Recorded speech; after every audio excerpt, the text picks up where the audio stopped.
So here we are, guys, going to do a little bit of a breakdown of the Fish South practice matches and the Fish South final. So anyone that doesn't know what Fish South is, it's the brainchild of John Cook. He does the Fish South carp through the summer, and this year was the first year he's done a Fish South silvers final, basically. He has qualifiers up and down the country, well, south of the country. You've got to win the qualifier to qualify for the final. 24 people in the final at a place called Southend Farm, which I never heard of, to be honest, until the final. But it is an absolute gem of a place. So I'll be honest, it's probably some of the best silverfish fishing I've had in a long time. So it is a cracking place for a final. So anyway, qualified at White Springs Fishery in South Wales. Drew an end peg sort of thing. Wasn't a fancied area, but it turned out that the next sort of like couple of weeks or a month, it was a good area to be in. I've ended up catching £60 to qualify. Come the weekend before the final, me and my good mate Mikey Williams decided that we was going to travel down together and put a bit of practice in and try and work something out for the final. So, you know, we're good mates, so decided to do that together. Went down, we fished on a Friday, just the two of us together, so trying to work something out. Basically, we had a match on the Saturday and the Sunday, then a week before the final, and hopefully we was going to work something out, fish the two practice matches, and have a plan for the final. So anyway, we fished the Friday. You know, made some mistakes, found out a few things about the lake. It's very silty at the bottom of the shelf, which made it quite hard to catch fish on. You know, once they sort of disturbed the silt and started blowing bubbles, it was very hard to get them in the mouth and very hard to catch quite regular. You had lots of indications, but couldn't get anything on the hook. So that was one thing that we decided, that we sort of learned quite quickly. So we tried to find like a harder bottom to fish on, which was loads better for cleaner bites and catching fish. So we worked out that on the Friday, and then it was just a matter of what baits we were going to fish. So we started off fishing pellets, which was good, to be honest, but felt like it could be better. Do you mean? So pellets was good. There was a lot of fish coming into the pellets, and you can catch them, but just felt like we were missing out on a few things. Like there was some roach to be caught, and the roach were good size. They were like sort of between 4 ounce and £1.5 to £2 pounds. So they were very worth catching. And we felt like on those pellets, we was missing out on those roach, and you know, every pound counts at the end of the day. We fished the Saturday practice match. I drew peg 22, Mikey drew peg 11, I think it was. No, peg 10, sorry. Peg 10 Mikey was on. Had a chat before the match, decided on sort of a plan we was going to fish. I was next to Will Reason, who has been doing brilliantly. You know, in the practice matches before this weekend, he's been top 2 or 3, catching 90 odd pound every time he goes there. So it was interesting to sort of be next to him and see roughly what he was doing. So decided on a plan. We was going to fish long with pellets to start with. Mikey was going to fish 4 mils. I fished micros.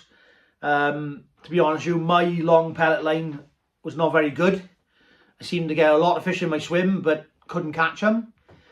So for me, that was a mistake. Mikey did catch a few fish on pellets long.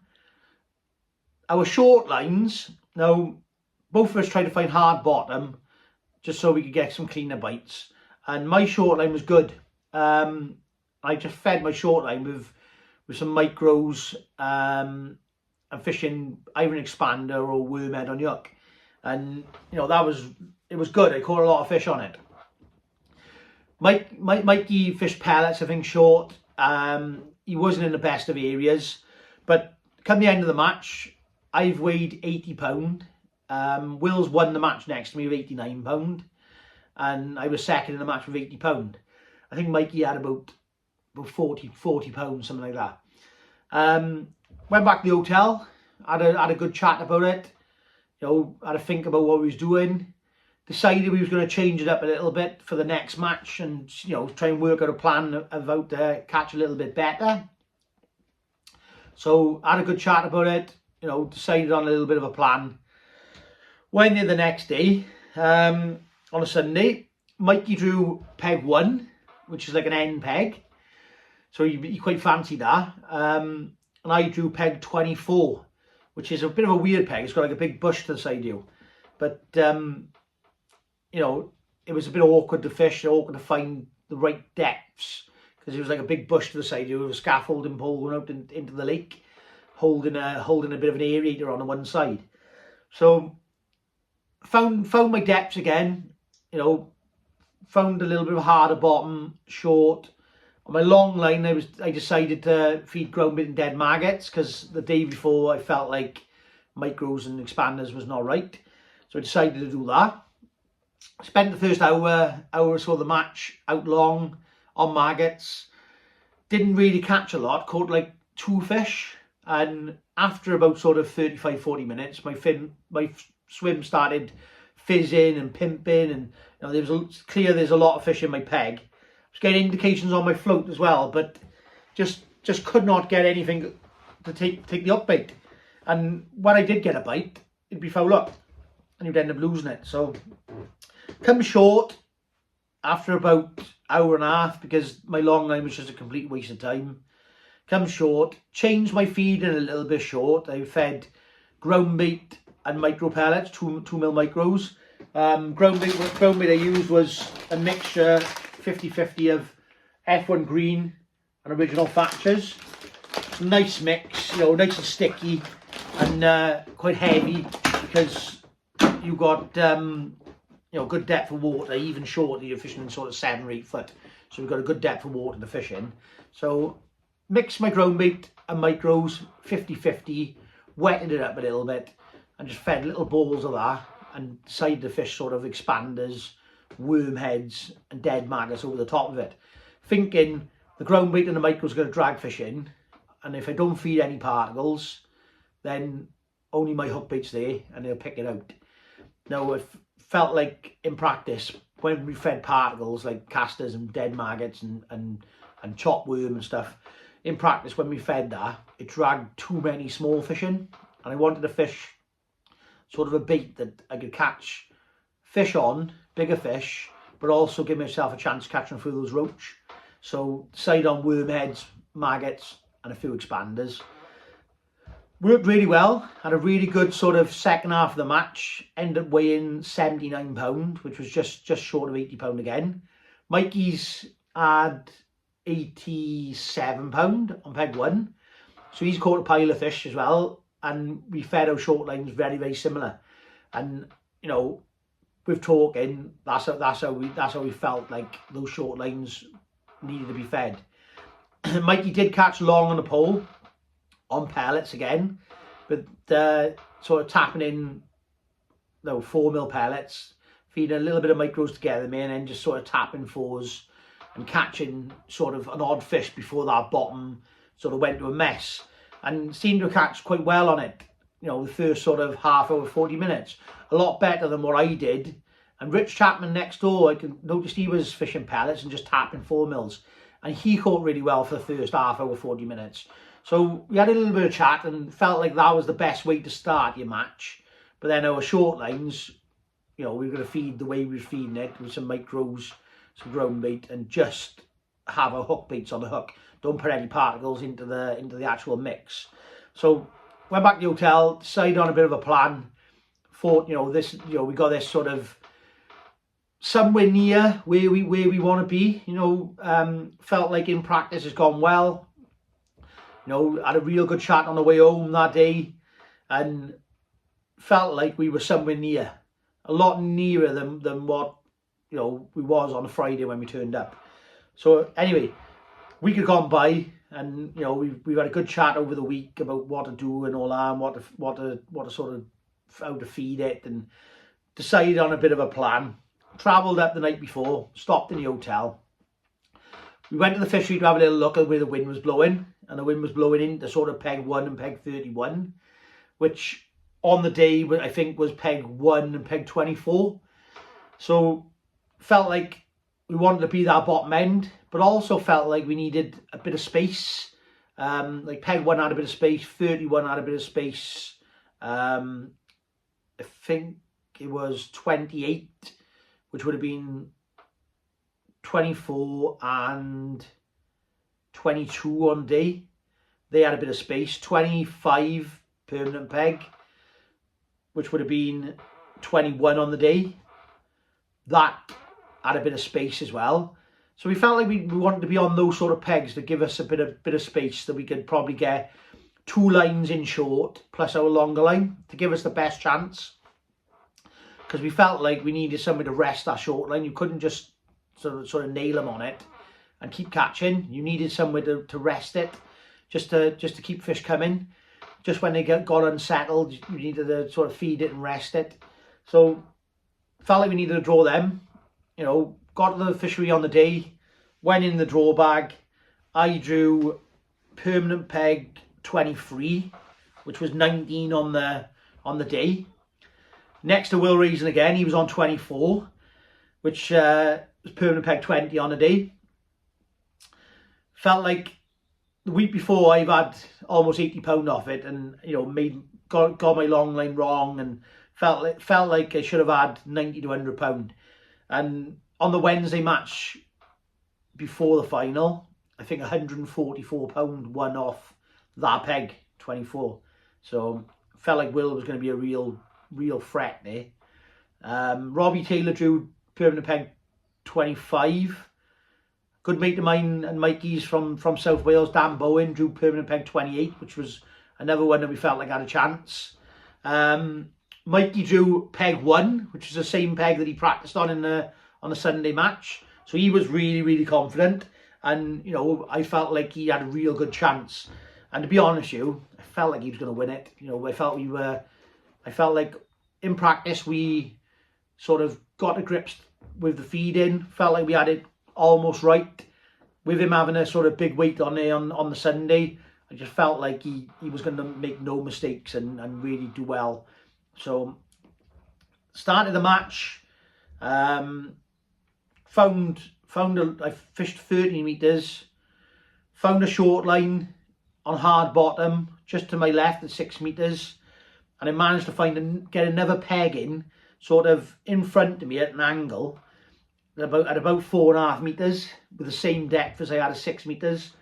Now I had to do this because I like I said, in practice we felt like we needed another line to go, you know, and you're quite sort of tight where I was there. 20, 25, 24, 23, 22 and 21 are all in a line. So we're quite tight.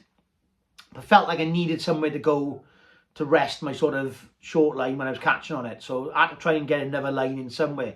And that was the only place I could put it. So I had to do that, basically. Long lines was a gram power, tied to 013 with an 09 hook length, 09 hook length of AquaPower with a 16 SFL hook for fishing, you know, 4mm expanders.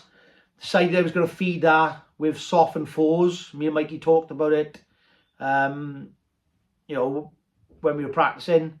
Felt like a tiny bit of micros fed at the start was enough to bring fish in, but then the tapping in 4s was the best way to catch a few. So decided that's the way I was going to start my match for the first sort of 40 minutes to an hour, and then my shorter lines fed with ground bait and micros, and then just fish my hook baits over the top, do you mean? And try and catch as many fish as I can. So fed my left hand line with 2 pots at the start.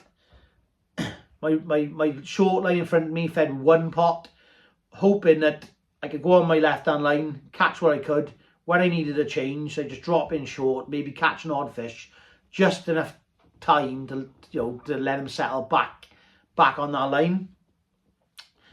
Started the match, caught a couple of fish, handful of fish long. Wasn't brilliant, probably caught 5 fish long, but they were the smaller stamp. They were sort of like 6 to 10 ounce. So it wasn't a brilliant start, but then I haven't had a brilliant start in any of the matches I fished there on that long pole, so I wasn't really confident I had it bang on. But you know, I caught sort of 4 or 5 fish, give me a little bit of a start, and then after an hour I dropped in on our short line, put a worm head on the hook, had a nice run of roach, sort of 4 ounce to a pound maybe, and a nice little run of them, just fishing a worm head, just sort of feeding a tiny bit of bait every now and again just to bring them back in, but just fishing it out basically. Caught roach and an odd skimmer on that, but the skimmer's quite small. About the halfway sort of stage, like sort of 2.5 hours in, I dropped in on my 4.5 meter line where to rest that line. So I fed my 6 meter line, dropped in on my 4.5 meter line, caught 2 big skimmers, sort of 1.5 pound, 2 pounders, and a couple of roach really quickly, which got me sort of going really. And then once I dropped on that 6 meter line, I started having a little run of skimmers, and you know, the skimmers are averaging between 10 ounce and sort of 4 pounds of them. They're proper bream like, and yeah, I had a really good run on that 6 meter line in that middle part of the match, and just alternating between the 2 short lines. You know, for 2 hours I caught really well. I felt like I was doing well. I felt like I was doing really well in the match. But with like an hour and 20 to go, I could tell that both lines were fading on me and sort of going away, and I didn't really have anywhere else to go because where I was quite tight, I only had those 2 lines I could put in. So I needed to make a decision whether to just carry on plodding along on these lines, maybe nicking an odd fish, or trying to go long again and catch out there. But I knew from practice that when that line's fizzing, you just can't catch them in the silt. So decided I was just going to plod along and see if I can just get another little run of fish at some point in that last hour and a half. Didn't really happen. I caught an odd fish, a very odd fish. And the last hour and a half was probably my worst part of the match, to be honest. Just alternating between a worm head, you know, 2 dead maggots. I didn't fish an expander that much in the final. I caught an odd fish on it, but felt like worms and dead maggots was better on the hook, just because there was a lot more roach to be caught. Probably caught sort of 15 pound, maybe a little bit more roach in that final. So felt like they were the better hook baits to use. Caught a few fish. Will next to me at this point, he had a bad start, but at this point, last hour and a half, he's absolutely slayed him short. Absolutely slayed him. You know, he's gone from catching a very odd fish to absolutely slamming him, and it's a testament to how good he is and what an angler he is, because you know, he was behind and didn't see him in the race, but God, when he was catching him so quick, and he's so efficient and so good. It was just a pleasure to watch, to be honest. He was class. Do you mean? You can tell why he's been world champion and European champion. I mean, he was absolutely brilliant. They called it all out. Felt like I caught a good weight. Didn't really know what I had. The lake had fished well, but no one really knew sort of what weight was going to win it. I knew that Mikey had caught opposite on peg 1 because I could see him netting fish, and I felt like he was going to be the winner, but you never know. Do you mean? You never know what someone's caught. It could be misleading. So we weighed in. Mikey was first to weigh in on peg 1. Weighed 112 pound, which is a phenomenal weight. Do you mean? Brilliant angler, Mikey. You know, great friend. And I was made up to you that he weighed that. But you know, there was a lot of people to weigh in, and we didn't know what everyone else had. So, you know, the scales come around to everyone, come to me, and I'd weighed 90 pound, 8 ounces, which was a lot more than I thought I had. I thought I had about 70 pound. So it was a lot more than what I had. Will next door weighed 96. You know, his last run of fish, he probably caught 60 pound in an hour and a half, which is absolutely a joke of a man, to be honest with you. But you know, he's absolutely class, and he's weighed 96 pound. Going around then, I think there was a a big 70 on Dan Bowen on 28 permanent peg. He had a high 70, and then Dave Wilmot on permanent peg 31 have had 84 pound of roach and skimmers, just throwing casters. I mean, he done well in practice, just throwing casters, and I think he drew the perfect peg for it because he had a bit of space. So, you know, he's caught on that, and he's had 84 pound. So the top three then was Mikey Williams. Do you mean proper made up for him? He's a class angler. You know, like I said, a really good friend. You know, we talk quite a bit, and you know, he's been in quite a few finals that he's not really drawn that well in, and you know, everyone wants to win. You know, you're always disappointed when you don't, and this time was his day. You know, this match was his match, and he took it clean out with £112 to win the £10,000 and to become Fish South Silver's champion for the first time. So, you know, fair play to Mikey, awesome mate, class result, class boy, and I really made up for him. Will was second. Will's had £96. You know, his last hour and a half, like I said, caught so well short.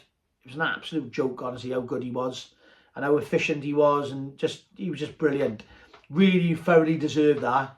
£96 for second. And then I ended up third with £90 8 ounces. So I ended up third, picking up £2.5 grand. So nice little prize and a few quid in the bank now for all the rest of the qualifiers for the year. So made up with that, to be honest with you. You know, to come third out of the class of anglers that are there, just really, really good, to be honest. Really made up. But practice was definitely what sort of made it for us. And you know, me and Mikey getting our heads together every night, thinking about how to feed it, you know, what to do, really made a difference. Thinking back now, sort of the main points that I think sort of got us over the line, because we must have got it half right, because Mikey's won it and I've been third. So, you know, we must have got it half right. And I think some of the things that were really important was not putting any sort of particles in mix short. I think particles in the mix drag too many small fish in, and you know, just feeding that ground bait and micro pellets and fishing your hook baits over the top seemed to get you bites quick when the fish were there, but didn't drag so many small fish in and didn't make the peg a bit of a mess. So I think that was very important, and you know, we worked that out through the practice and the practice matches. You know, that was the key. That was starting on pellets long. You know, for the first hour, you know, Mikey, fair play to him, he sussed that out, and I think that was the right decision for the first hour, just to be able to, you know, nick a few fish in that first hour and give our short lines time to settle. But I think that was definitely another key thing. The other key thing that I think was right was getting the elastics right and your rigs. So, you know, some of these fish are big and you need to catch them quick when they're there. You need to sort of make hay when the sun shines, sort of thing. And you know, getting the elastics right was perfect. It was really important. And a 9 hollow seemed best out long with a gram float. You know, a gram power I fished. I don't know what Mikey fished, but a gram power I fished. Felt like that was right long with a bulk and 2 droppers. Fish sort of number 9 droppers. So it was really, really positive. Shorter, I fished a 0.75 and a 0.6 power again, with one with a 9 hollow and one with a 10 Dura hollow. Now, the reason I done this is because when those fish turned up, I really wanted to make the most of it. And you know, some of these skimmers were big, you know, between £1 and £4. And when they were there, I wanted to make make hay when the sun shined. You mean make the most of it? So I'd fished the 0.6 rig for most of the day, and then when those fish turned up and I knew they were there, and I wanted to sort of bomb the rig down through, get down to them, and sort of get them in quick, I changed that 0.75 with a 10 Dura, you know, same main line, same hook length, same hook, an SFLB size 16, but just that little bit beefed up, just so I could get it down quicker, you know, hook the fish, get him in quicker. I'm not pulling elastic out, and you know, just sort of be a bit more efficient and get him in quicker. And I think it worked to an extent, because when they were there, I caught really well and really quick. But I was just a bit unlucky that the last sort of hour and a bit, they deserted me, and probably because my lines were a little bit too close to each other. You know, if I had a bit more room, like an end peg, I could put my lines a little bit further away from each other, and probably would have carried on catching a little bit more. But you know, you can only sort of fish the pegs that you're given. You can only do what you can do with that peg, and I think that was the best I could have done with that peg, to be honest. I feel like perhaps I could have caught a few more in the first hour on pellets, because every practice match I didn't quite get that right. Now, I don't know why I didn't get that right, but for some strange reason, it just didn't happen for me. Now, whether that's just the pegs I've drawn or whether I've done it slightly wrong, I don't know. But probably could have caught a few extra out there, which might have pushed me up into second. But, you know, we live and learn. It's a final. It's a big final. I've been third. My best mate has won it and taken it clean out. And, you know, there's no sort of shame in getting beaten by Will Razor off an X-Peg, who's one of the best anglers in the world. So, you know, it's a good final, good performance. In the practice matches, it was good. You know, we've learned a lot, and yeah, you know, that's sort of basically how the final went and how the practices went. You know, it's one of those things where when you practice for finals, you can get things either right or completely wrong, and I think this time we got it quite right. So nice to see two Welsh boys in the top three, and also Dan Bowen, I think, was 6th or 7th. So nice to see him get in the money as well. And you know, we'll be back next year, and hopefully be back in the final next year and have another go at it. So cheers guys for watching. You know, we're going to be doing these breakdowns now of just all the big matches that I sort of fish, you know, the qualifiers and the finals. I'm not going to do it for every one, like I said, because I'll be doing, you know, one every week. So just going to keep it sort of limited to the bigger matches. But I hope you enjoyed my little insight into the Fish South final and the practice matches that we fished beforehand. And, you know, if you're out on the bank, enjoy yourself. You know, if you haven't subscribed already, like and subscribe the channel, because it does help. You know, it does make me keep going and, you know, help me create more content. So if you do like these, like and subscribe, as we always say, and hopefully I'll see you soon.